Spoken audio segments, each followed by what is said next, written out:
কুণ্ডলিতে চন্দ্রমা খারাপ হলে বাকি যত বড় রাজযোগী কুণ্ডলিতে থাকুক না কেন, সেই রাজযোগের লাভ নেওয়া সম্ভব নয়। উপস্থিত হয়েছি বৃষ লগ্ন বা রাশির 12টা ঘরে চন্দ্রের প্রভাব নিয়ে আলোচনা করার জন্য। বৃষ লগ্ন, এটা স্থির লগ্ন, এটা শুক্রের রাশি, কিন্তু এটা শুক্রের মূল ত্রিকোণ রাশি নয়। এই লগ্নে শুক্র লগ্নেশ ও ষষ্ঠেশ হয়। বৃষ রাশিতে চন্দ্রমা উচ্চের হয়, কারণ বৃষ রাশি স্থির রাশি আর চন্দ্রমা মনের কারক। স্থায়ী স্থিরতাতেই উচ্চতা প্রাপ্ত করবে। চন্দ্রমাকে মায়ের কারক বলা হয়। বৃষলগ্নে চন্দ্রমা পরাক্রম ঘরের অধিপতি হয়, ছোট ভাই বোনের কারক হয়। আপনার যদি বৃষলগ্ন হয়, তাহলে আজ এই আলোচনা থেকে জানুন কেমন ফল দেবে আপনার কুণ্ডলিতে চন্দ্রমা। আপনার যদি বৃষলগ্ন হয়, তাহলে আপনি খুব খুশ মেজাজের ব্যক্তি হন। নিজের দায়িত্ব সম্বন্ধে খুব সচেতন হন আপনি। কাজে সবসময় নিজেকে ব্যস্ত রাখতে পছন্দ করেন। এমনিতে আপনার রাগ বেশি হয় না, কিন্তু কেউ যদি আপনাকে রাগিয়ে দেয়, তাহলে আপনি তাকে ছাড়েন না। অর্থাৎ আপনার মধ্যে রাগ তো আসে, কিন্তু আপনার এই রাগ অন্য মানুষের থেকে ভিন্ন। আপনি আপনার রাগকে সচরাচর প্রদর্শিত করেন না। আপনার রাগের উপর আপনার কন্ট্রোল আছে, কিন্তু আপনি একবার রেগে গেলে যতক্ষণ না প্রতিশোধ নিতে পারছেন, ততক্ষণ ঠান্ডা হন না। নমস্কার দর্শক বন্ধুরা, জ্যোতিষ বর্ণনা চ্যানেলে আপনাদের সকলকে স্বাগত। এখনও অবধি যারা আমার চ্যানেলটিকে সাবস্ক্রাইব করেননি, তাদের কাছে একটা অনুরোধ, তারা আমার চ্যানেলটিকে সাবস্ক্রাইব করে পাশে থাকা বেল আইকনটা প্রেস করে দেবেন। আর যদি ভিডিওটা কাজের মনে হয়, তাহলে একটা লাইক অবশ্যই করে দেবেন। এই লগ্নে যেখানে যেখানে চন্দ্রমা বসবে, অর্থাৎ যে রাশিতে চন্দ্রমা বসবে, সেটাই আপনার রাশি হবে। এবার জেনে নেওয়া যাক আপনার কুণ্ডলীর 12টা ঘরে বসে চন্দ্রমা কীরকম প্রভাব দেবে। বৃষ লগ্ন বা রাশির প্রথম ঘরে বসে চন্দ্রমা কীরকম প্রভাব দেবে। লগ্নতেই যদি চন্দ্রমা বসে, তাহলে আপনি বৃষ লগ্ন ও বৃষ রাশির ব্যক্তি।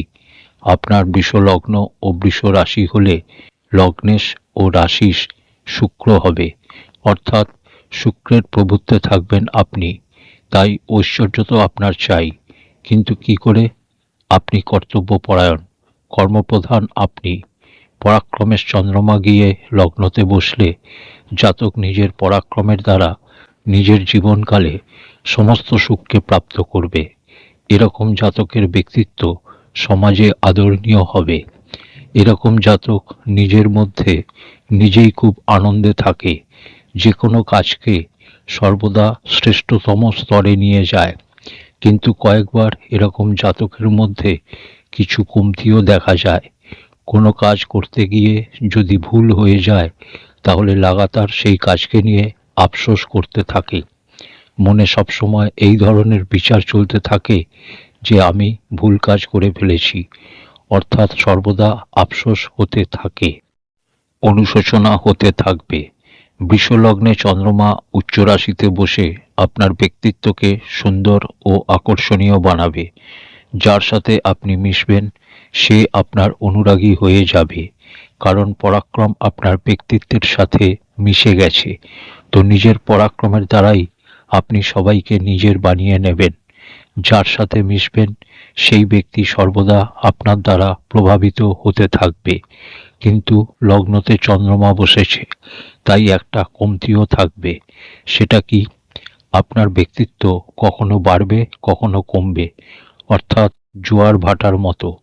আমরা জানি চন্দ্রমার আকর্ষণের জন্যই জোয়ার ভাটা হয়। ঠিক সেরকম আপনার ব্যক্তিত্ব কখনো বাড়বে, কখনো কমবে। আপনার মধ্যে এই কমতিও এসে যাবে যে আপনি আলস্য হয়ে যাবেন। কোনো কাজকে শুরু করে তাকে শেষ অবধি না নিয়ে গিয়ে মাঝ রাস্তাতেই ছেড়ে দেওয়ার প্রবণতা আপনার মধ্যে হতে পারে। এটা থেকে সর্বদা আপনাকে বাঁচতে হবে। যদি আপনি বৃষ রাশি ও বৃষ লগ্নের হন, তো এখানে বসা চন্দ্রমা আপনাকে কবি বানাতে পারে। এখানে বসা চন্দ্রমার উপর যদি গুরু দৃষ্টি পড়ে যায় তো জাতক খুব শ্রেষ্ঠ মানের কল্পনাপ্রবণ ব্যক্তি হবে। বৃষ লগ্ন বা বৃষ রাশির দ্বিতীয় ঘরে বসে চন্দ্রমা কিরকম প্রভাব দেবে? পরাক্রমেশ যদি গিয়ে ধন ভাবে বসে, এখানে দ্বিতীয় ঘর মিথুন রাশির, এই রাশির অধিপতি হয় বুধ, আর এই বুধ এই রাশিতে সর্বথা কারক হয়। দ্বিতীয় ঘর ধন ভাব, বাণীর কারক ঘর, আর এখানে চন্দ্রমা বসলে জাতককে চঞ্চল বানাবে, স্বভাবে বাণীতে বাচাল বানাবে, বুদ্ধিমান বানাবে, বিজ্ঞ বানাবে। একটা জিনিস বলে রাখি, চন্দ্রমা যখনই আপনার কুণ্ডলীর দ্বিতীয়, ষষ্ঠ, অষ্টম বা দ্বাদশ ঘরে হবে, তখন আপনাকে শীতজনিত রোগ বা ঠান্ডাজনিত রোগ, নিউমোনিয়া ইত্যাদি প্রদান করবে। এখানে বসা চন্দ্রমা আপনাকে ধনবান বানাবে, পৈতৃক সম্পত্তি প্রদান করবে। জন্মকুণ্ডলিতে চন্দ্রমাকে নৈসর্গিক রূপে দেখলে তৎকালিক মৈত্রীতে যে সম্পর্ক হয় সেটা আলাদা। নৈসর্গিক রূপে চন্দ্রমা নিজের শত্রু কাউকেই মনে করে না। চন্দ্রমা যার ঘরেই বসুক না কেন তার প্রভাব ঠিকঠাক থাকবে, কিন্তু চন্দ্রমা যেভাবে বসবে সেই ভাবের প্রভাবকে বাড়ানো ও কমানো শুরু করবে। কেন? কারণ হচ্ছে এটাই চন্দ্রমার মূল স্বভাব। চন্দ্রমা খুব বেশি প্রভাবী, পৃথিবীর সব থেকে কাছে থাকার ফলে সোয়া দুদিনে রাশি পরিবর্তন করে। প্রভাব অল্প সময়ের জন্য হয়, কিন্তু বৃহৎ হয়। যদি আপনার কুণ্ডলিতে পরাক্রমেশ গিয়ে দ্বিতীয়ভাবে বসে তো নিশ্চিত রূপে এরকম জাতক অচল সম্পত্তি যদি পৈতৃক রূপে প্রাপ্ত করে তো সেই সম্পত্তিকে বাড়িয়ে 2-3 গুণ করার ক্ষমতা প্রদান করে। কিন্তু যদি চন্দ্রমা পীড়িত হয়ে যায়, পীড়িত কিভাবে হবে? চন্দ্রমা যদি শনির দ্বারা দৃষ্টিত হয়, গ্রহণ দোষ হয়ে যায়, অর্থাৎ চন্দ্রমার সম্পর্ক যদি রাহুর সাথে হয়ে যায়, তাহলে সেই অবস্থায় চন্দ্রমা পীড়িত হয়ে যাবে বা কমজোর হয়ে যাবে। চন্দ্রমা এমন একটা গ্রহ যে খুব তীব্রতার সাথে এগিয়ে যায়। যদি রাহুর সাথে গ্রহণ দোষ হয়ে যায়, ধরা যাক রাহু কুণ্ডলিতে 10 অংশে বসে আছে আর চন্দ্রমা কুণ্ডলিতে আছে 5 অংশে, তো চন্দ্রমার তীব্রতার কথা মাথায় রেখে এটা দেখতে হবে যে গ্রহণের প্রভাব জাতক কতটা পাচ্ছে তা অনুভবের দ্বারা বুঝতে হবে। কিন্তু চন্দ্রমা যেহেতু খুব তীব্র, তাই তার 10 অংশ অবধি যেতে হতে পারে দুপুর অবধি সময় লাগলো। যদি জাতকের জন্ম সকালে হয় তো চন্দ্রমা দুপুর অবধি বা বিকেলের মধ্যে 10 অংশে অর্থাৎ রাহুর অংশে পৌঁছে যাবে, তো সেই অবস্থায় গ্রহণের প্রভাব অবশ্যই পাওয়া যাবে। এই অবস্থায় সর্বদা এটা দেখতে হবে যে গুরুর সাথে চন্দ্রমার সম্বন্ধ কেমন হচ্ছে। গুরুর দৃষ্টি যদি চন্দ্রমার উপর হয় বা গুরুর সাথে চন্দ্রমার সম্পর্ক যদি ভালো হয়, তাহলে নিশ্চিত রূপে এটা আপনাকে লাভবান বানাবে। তাহলে আপনার কুণ্ডলিতে যদি চন্দ্রমা দ্বিতীয় ঘরে বসে আর পীড়িত না হয়, তাহলে আপনাকে অচল সম্পত্তি, ধনসম্পদ প্রদান করবে। আপনার বাণী আকর্ষণীয় হবে, আপনাকে কবি বানাবে, আপনার মধ্যে ভালো চিন্তাভাবনা দেবে। আর এখানে বসা চন্দ্রমার উপর যদি গুরুর দৃষ্টি হয়, তাহলে জাতক উচ্চমানের বক্তা হবে। নিজের বাণীর দ্বারা জাতক অন্যকে মন্ত্রমুগ্ধ করার ক্ষমতা প্রাপ্ত করবে, অর্থাৎ চন্দ্রমা অত্যন্ত শ্রেষ্ঠ লাভ দেবে।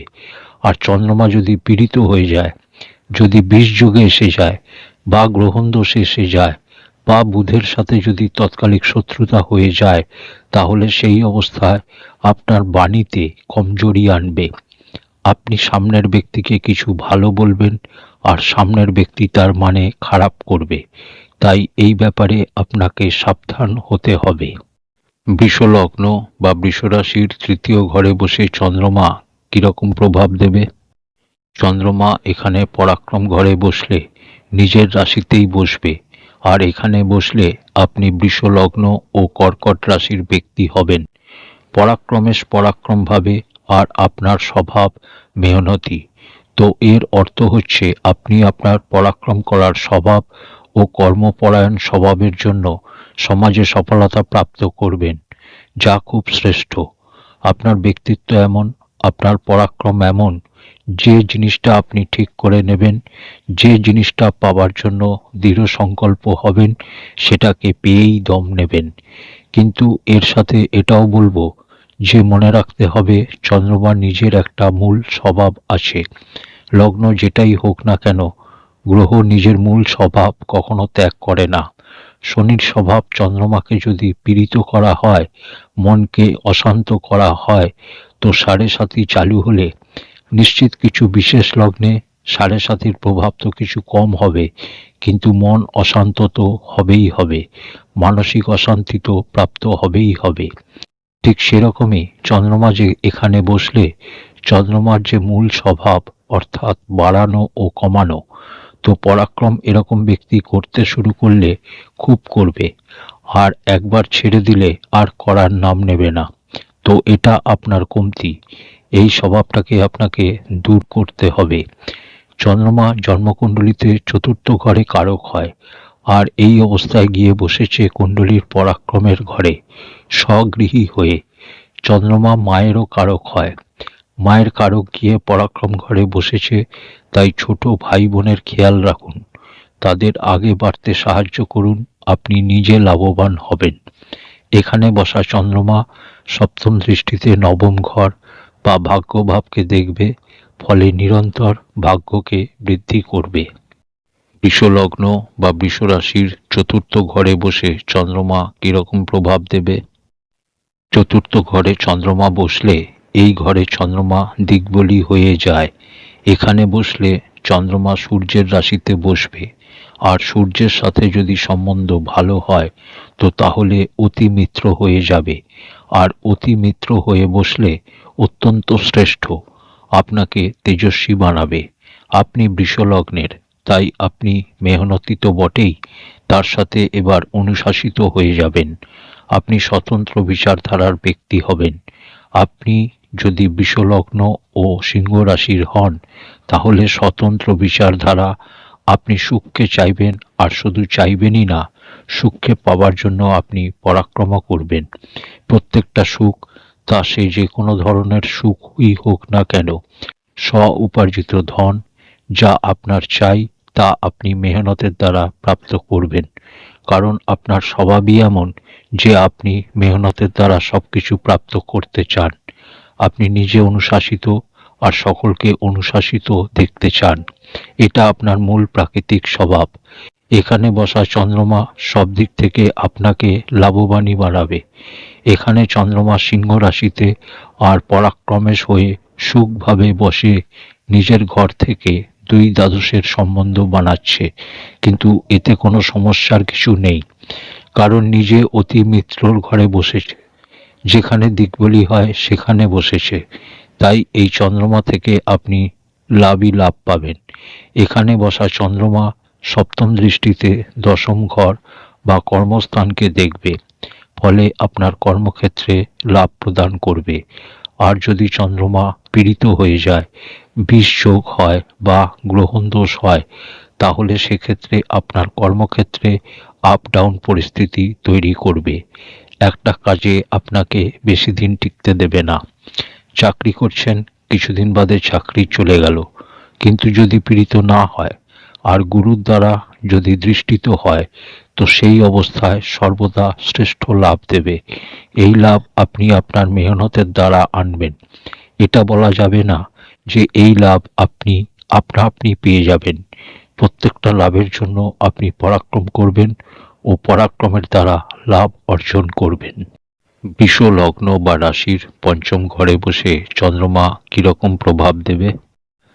পঞ্চম ঘরে চন্দ্রমা বসলে বুধের রাশি কন্যা রাশিতে বসবে, যা বুধের মূল ত্রিকোণ রাশি। চন্দ্রমা এখানে বসলে আপনি বৃষলগ্ন ও কন্যা রাশির ব্যক্তি হবেন। এই লগ্নে বুধ সর্বদা কারক গ্রহ। এই রাশি ভূমিতত্ত্ব প্রধান রাশি, দুই স্বাভাবিক রাশি। এখানে চন্দ্রমা বসলে আপনাকে নিশ্চিত রূপে জ্ঞান ও সন্তানের সুখ দেবে। চন্দ্রমার যেটা মূল স্বভাব, অর্থাৎ বাড়ানো ও কমানো, সেই সুখ দেবে। শিক্ষার ক্ষেত্রে যখন আপনি শিক্ষার্থী থাকবেন, তখন লাগাতার ক্রমবর্ধমান পদ্ধতিতে পূর্ণ হবে না। সেখানে আপ ডাউন স্থিতি থাকবে। আর সন্তানের ক্ষেত্রে যদি কোনো পুরুষ গ্রহের দৃষ্টি না থাকে তাহলে কন্যা সন্ততি প্রদান করে। এটা দ্বিস্বাভাবিক রাশি, আর চন্দ্রমা এখানে বসলে আপনার স্বভাবের সাথে মিল খাবে না। কেন? কারণ হচ্ছে আপনি কর্তব্যপরায়ণ, কর্মবাদী আপনি।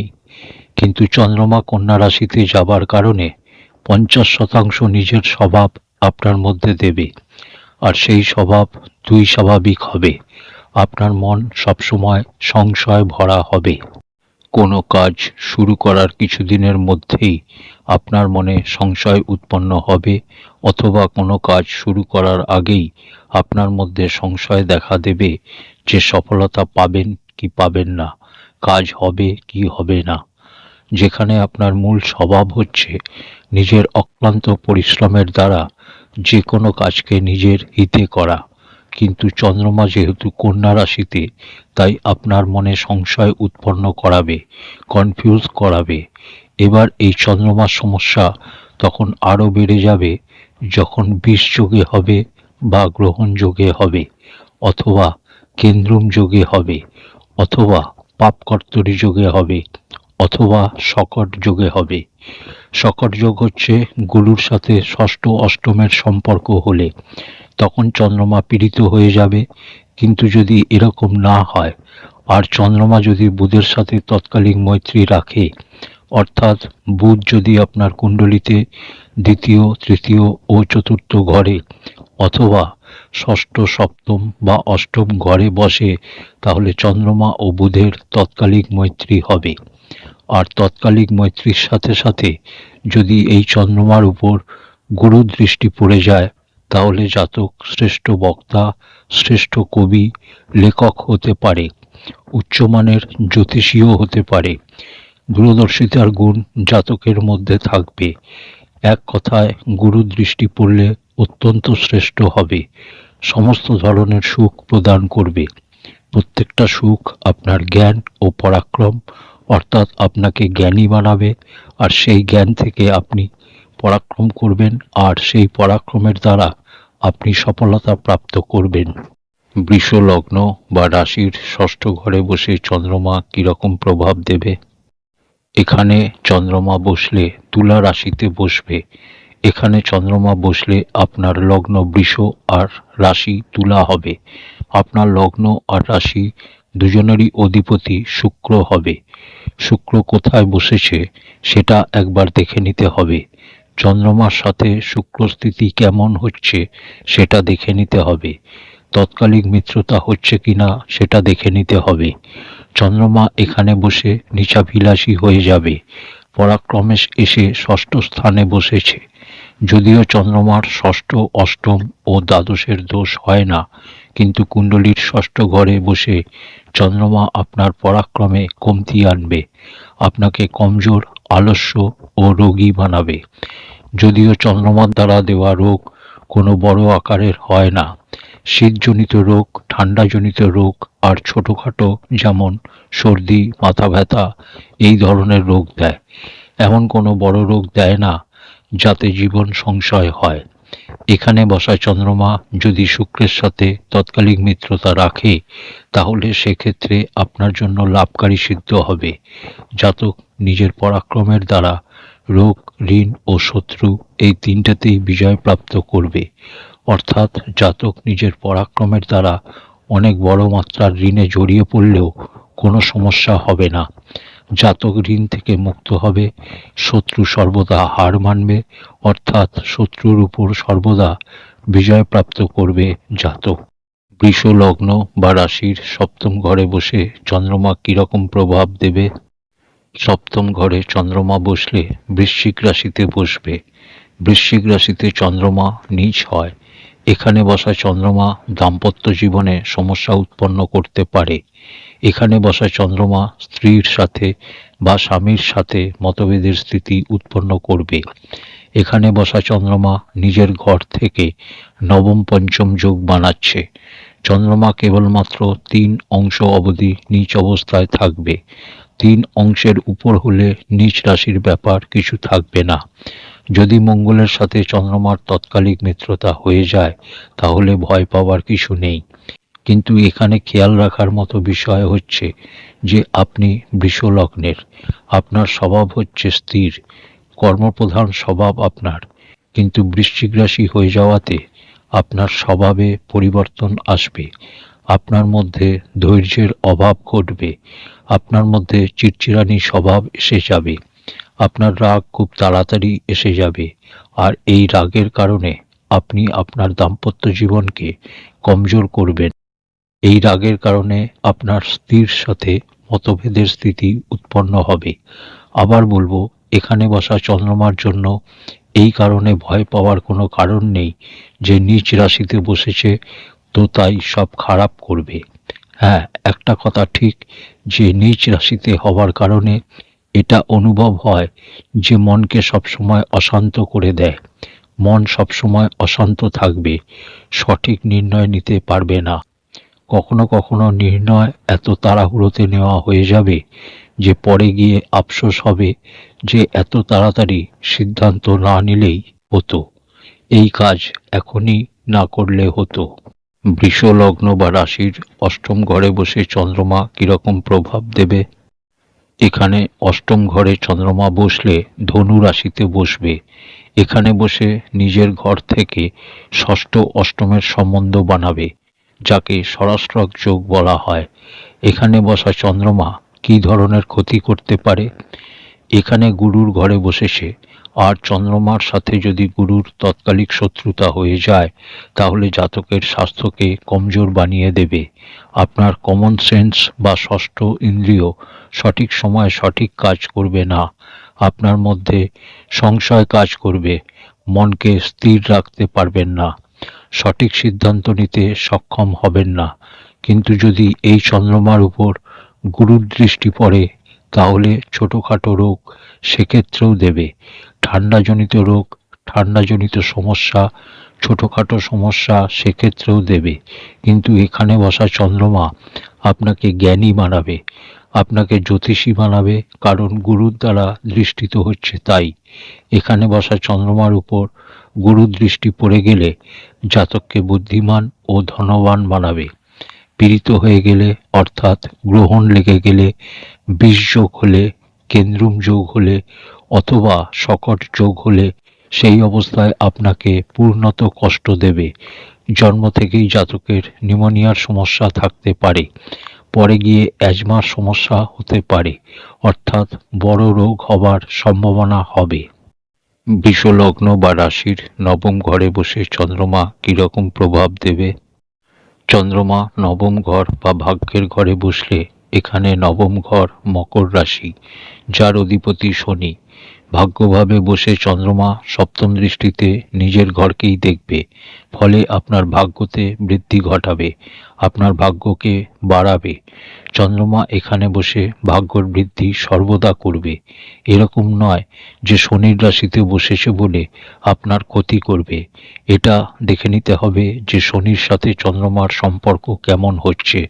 শনির সাথে যদি তৎকালিক মিত্রতা হয়ে যায়, তৎকালিক মৈত্রী নিয়ে আর একবার বলে দিই, মনে রাখার সহজ উপায় হচ্ছে গ্রহ যে ঘরে বসেছে সেই ঘরের রাশির অধিপতি যদি 3 ঘর আগে বা 3 ঘর পিছনে, অর্থাৎ চন্দ্রমা এখানে নবম ঘরে বসেছে, তো মকর রাশির অধিপতি শনি যদি দশম, একাদশ বা দ্বাদশ ঘরে বসে অথবা ষষ্ঠ, সপ্তম বা অষ্টম ঘরে বসে তাহলে তৎকালিক মিত্রতা তৈরি হবে।